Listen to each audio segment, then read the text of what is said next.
Welcome to the program. I'm Mark Imperial. This segment's being brought to you by booksgrowbusiness.com. It's the place where busy professionals, entrepreneurs, and business owners publish to grow their businesses and to leave a legacy.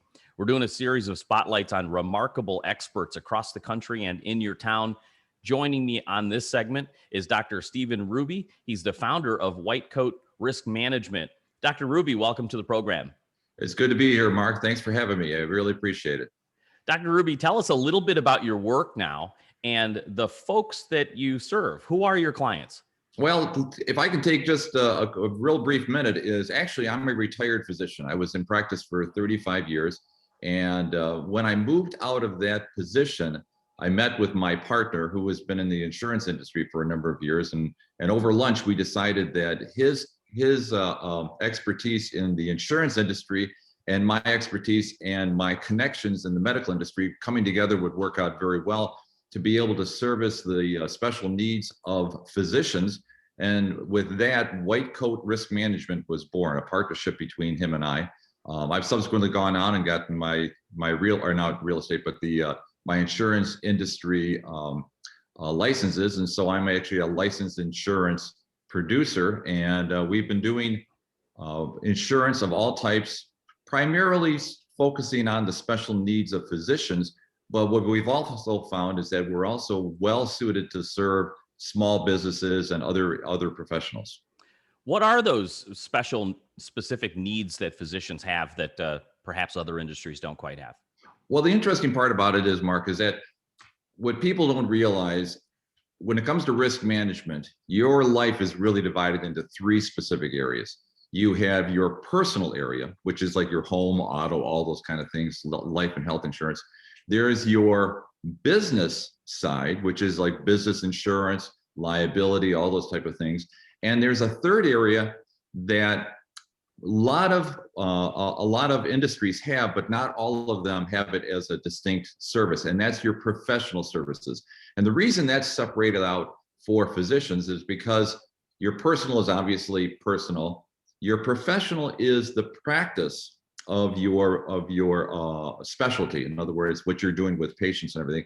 But as you know, all practices are fundamentally a business, so that the business component is there. So the three of these together are kind of like an overlapping Venn diagram with you in the middle. Now, the interesting part, the reason I talk about those three different areas, because they're just like that Venn diagram, there's elements of the different coverages and the risk management that individuals have that overlap, but there's also areas that are unexposed or that are exposed separately. For example, if you have a business policy for your business, that doesn't necessarily cover the liabilities of your practice with patients. And so what happens is that you have all these three areas and they need to be well coordinated.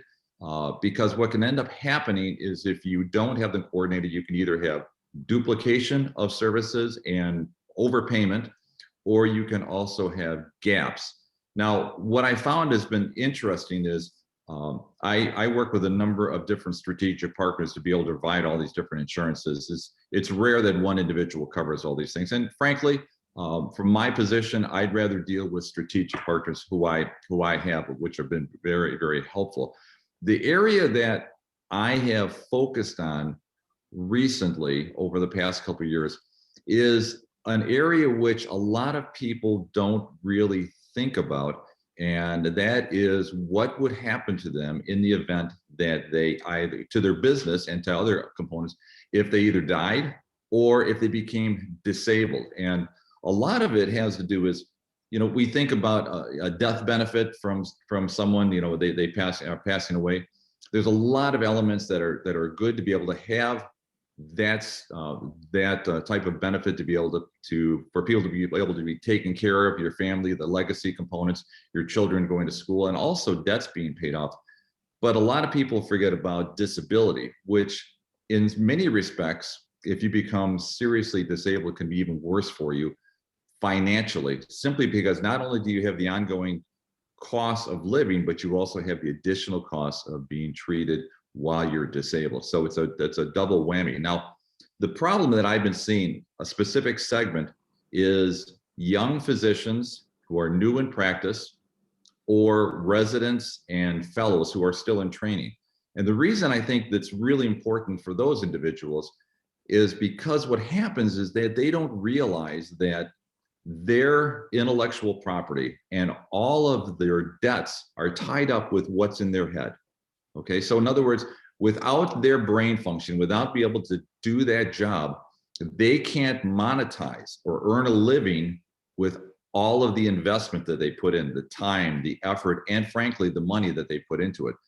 And what happens is they don't think that they need those kind of coverages at this point in time early on, when in fact, that's probably the most important time, because if something were to happen to individuals, and I know of several young physicians who have become either disabled or have died, and they can potentially leave enormous amount of debt into their estate, because as you know, a lot of the medical professionals are coming out, they have it's six-figure debt for their training.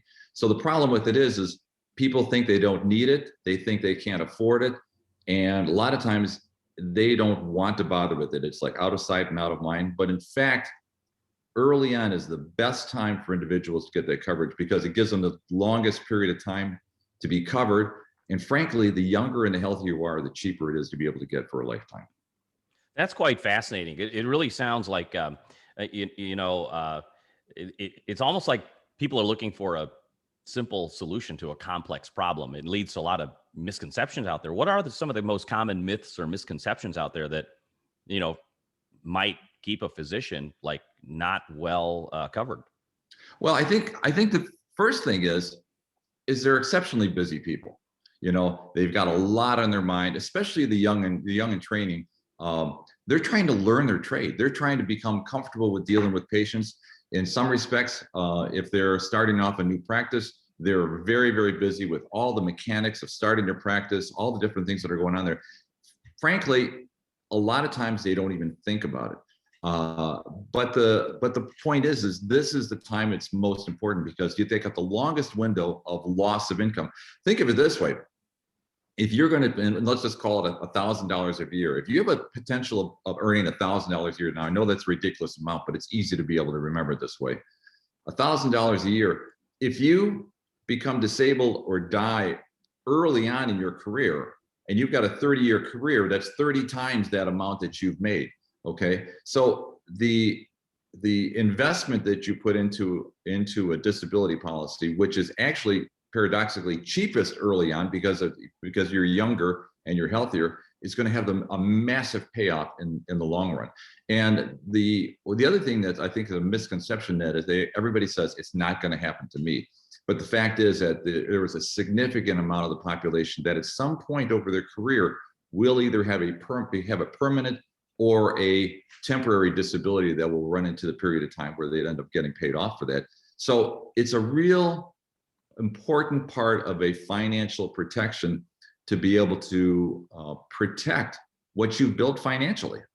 I think real quickly, one other thing, I think one of the misconceptions that people have is that it's hard to get, which is not the case. It's easy if you get a good broker, they work your way through it. And the other thing is I think people think it's far more expensive than it really is. So before working with a specialist like White Coat Risk Management, like what are the kind of solutions that people had out there, and were they proper solutions and good coverage? Well, what's happened is that it's been fascinating from my standpoint. For 30 years, I dealt with insurance professionals on the client side. So I am fortunate in this, and I really remember what it was like to be able to deal with insurance agents and a variety of different people for all the different components. Again, from my personal, my professional, and my business coverages. And what happened is I realized when I sat down with my partner at the end of once I was leaving my medical career, I really realized that I had the advantage of now having the time to learn about the insurance industry, but yet I remember from the School of Hard Knocks, all the problems that I had, or all the issues that I had, and all the confusion and all the misconceptions and everything that I had as a consumer. So it really worked out well to be able to take those two different areas. I've got on one hand, my experience as a consumer, and now on the other hand, my recent learning about the industry itself and said, what is it that people don't understand? How can I help them understand these things better? So from a physician side, I'm able to create that bridge between the clinical knowledge of a physician or the special needs of a physician, and translating that into what they probably need from the insurance industry. The other thing that's very nice from my standpoint is I, as a retired physician, I'm doing this for a couple reasons. Is number one, I feel that after having 35 years in business in medicine, it's my opportunity to be able to give back to people, to be able to help them. Okay. So I share with them the things that I've learned and also the mistakes that I've made. And I want to be able to provide for them solutions that fit them, not what someone thinks fits them that doesn't have that background of a physician. Plus, the other thing is too, is because I had my own laboratory for over 10 years, I'm also a small business owner. So I understand that component of it. And that's why it's a natural for me in White Coat to be able to service the physicians and small businesses. Fascinating. When you start working with a client, what are some of the, most burning questions that you frequently get from them? What are some of those questions? Well, that's a great question. I think every client is a little bit different. And what we really need to do first off is what I like to do is understand where people are in life, what their current situation is and what they're looking to achieve. And then a lot of times when we're talking, it's just a natural conversation, and I'll bring up a variety of different components that are need to be taken care of. I mean, a couple of things that come up that people don't even realize they're at risk for. For example, in what's called a BOP policy, a business owner policy. In this day and age of the Me Too the Me Too generation, where people are very sensitive to relationships, or inappropriate relations or perceived inappropriate relationships in the office setting or in the business setting. There's a thing called EPLI, which is Employee Practice Liability Insurance. This is a kind of insurance that can help protect the finances of a business in the event that there is an accusation by an employee, an accusation by a customer, or anybody else about something that's inappropriate. Let's face it, the sensitivity and the heightened awareness that's going on in this world right now is very, very high. There could be something that is intended to be entirely innocent. Even walking by and brushing somebody unintentionally can be perceived by somebody and as an advance. And what ends up happening is the lawyer's fees to protect yourself from those kind of things and to coming to the right answer can be enormously expensive. So those are the kind of things that from my standpoint, it's nice to be able to talk to them about, because it's protection that they probably need if they're in a business, but they probably don't even know it's available to them. And so it's those kind of things. And then there's also the different components with, buy-sell arrangements and unintended, or I should say unfunded mandates in a buy-sell arrangement. If you and I were partners, and let's say that we had a $2 million business together, if you or I passed away or became disabled, all of a sudden it's falling on one partner. Not only do you have to take care of the business, but then you have to buy out the other partner, let's say because they're died or disabled. If it happened to me, would you want to have to come up with $1 million of that half of that business to be able to pay off my estate? And the answer is no. Who wants to be able to do that?